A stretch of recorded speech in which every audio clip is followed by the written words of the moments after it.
বাংলাদেশের আগামী জাতীয় নির্বাচনকে ঘিরে রাজনৈতিক অঙ্গন ক্রমশই উত্তপ্ত হয়ে উঠছে। বিএনপির ভাইস চেয়ারম্যান শামসুজ্জামান দুদু সম্প্রতি এক বক্তব্যে দাবি করেছেন ২০২৫ সালের ফেব্রুয়ারিতে অনুষ্ঠিতব্য জাতীয় নির্বাচনে সারা দেশ বিএনপির প্রতীক ধানের শীষ ছাড়া অন্য কোনো প্রতীকে জনগণের সমর্থন আসবে না।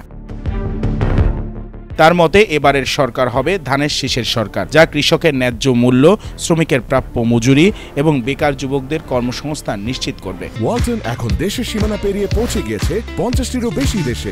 ওয়ালটন, ঘরে ঘরে, বিশ্বজুড়ে। দুদু জনগণকে এখন থেকে নির্বাচনী প্রতিশ্রুতি নেওয়ার আহ্বান জানিয়ে বলেন, এই প্রতিশ্রুতিগুলো বাস্তবায়নের জন্য জনগণের ধানের শীষে ভোট দেওয়া জরুরি। তবে তিনি স্বীকার করেন, কিছু অসাধু ব্যক্তি যারা চাঁদাবাজি ও দখলদারির সঙ্গে জড়িত দলের ভাবমূর্তি ক্ষুণ্ণ করছে। দুদুর ভাষায়, যারা দেশের ক্ষতি করে তারা বিএনপির লোক না। তিনি এসব ব্যক্তিকে আইনের আওতায় আনার আহ্বান জানান।